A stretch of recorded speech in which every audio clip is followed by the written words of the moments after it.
Hello hello, সবাই কেমন আছো? আজকের দিনটা হচ্ছে 12 সেপ্টেম্বর আর কালকে আমার হাজব্যান্ডের বার্থডে। তাই আমি হঠাৎ করে অফিস করতে করতে জাস্ট একটু ব্রেক পেয়েছি, তারপরে আমার মনে হলো যে কিছু একটা স্পেশাল করা যাক ওর জন্য। স্পেশাল বলছি কিন্তু এমন একটা জিনিস করতে চলেছি যেটা আই থিঙ্ক সবার বাড়িতে হয়, সবাই বানাতে পারে। সো বাড়িতে যা যা জিনিসপত্র আছে তাই নিয়েই আমি ভাবলাম যে একটা কিছু সারপ্রাইজ প্ল্যান করি। তো আমি যেটা বানাচ্ছি সেটা হচ্ছে ড্রাই ফ্রুট কেক। চলো তোমাদের দেখাই যে আমি তাড়াতাড়ি করে কি করে ড্রাই ফ্রুট কেকটা বানাচ্ছি। চলো ইনগ্রিডিয়েন্টগুলো আমি তাড়াতাড়ি করে তোমাদেরকে বলে দিই। তো সবার আগে এখানে আছে বাড়িতে যে নর্মাল চিনি হয় সেই চিনিটা একটু পাউডার করে নিয়েছি। এখানে মেল্টেড বাটার নিয়েছি, এটা হচ্ছে ময়দা, এখানে আছে হচ্ছে বেকিং সোডা, আর এখানে আছে বেকিং পাউডার, এটা ভ্যানিলা এসেন্স, আর একটা কফি স্যাশে, আর এখানেতে কিছু ড্রাই ফ্রুট নিয়ে নিয়েছি, আমন্ড আর কাজু আর কিশমিশ। এইখানেতে রয়েছে 3টে ডিম, আর এখানে আছে কনডেন্সড মিল্ক। আচ্ছা, এইখানে তো নিয়েছি একটুখানি সল্ট, মানে একটু ব্যালেন্স আউট করার জন্য আমরা 1 পিঞ্চ নুন এটার মধ্যে দিয়ে দিই। আর এখানে আমার সব মেজারিং টুলসগুলো আছে, এটা আমার ইলেকট্রিক বিটার আছে, এখানে নর্মাল বিটার আছে, আর এখানে একটা 8 ইঞ্চি প্যান নিয়ে নিয়েছি। আমি এর মধ্যে একটুখানি বাটার রেখেছি, পরে ওটাকে এর উপরে লাগিয়ে নেব। আর বাটার পেপার আছে যেটা আমি পরে ইউজ করবো। চলো এবার দেখাই যে কি করছি।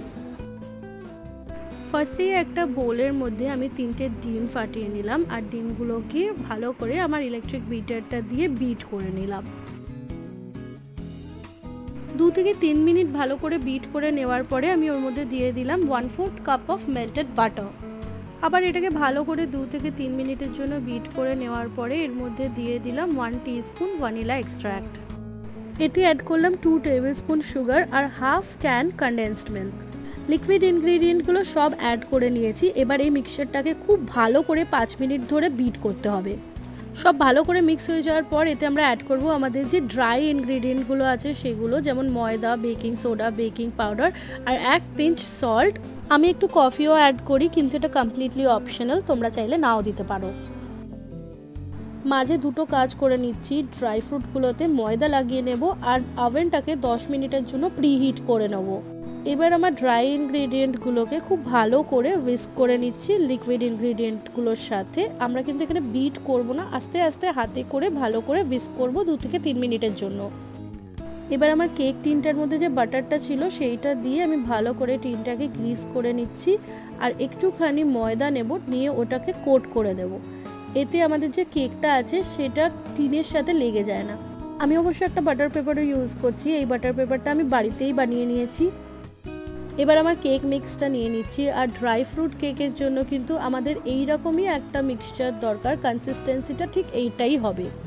চলো এবার ড্রাই ফ্রুটগুলো এটার মধ্যে অ্যাড করে দিই, আর সবকটা অ্যাড করার পরে আমরা খুব হালকা হাতে একটা স্প্যাচুলা নিয়ে এটাকে হালকা হালকা করে মিক্স করব। এটা কিন্তু এরপরে আমরা আর হুইস্ক করব না, জাস্ট হালকাভাবে এরকম রাউন্ড রাউন্ড করে ওটাকে মিক্স করে নেব, আর কেক টিনটার মধ্যে এটাকে কিছুক্ষণ বাদে ট্রান্সফার করে দেবো।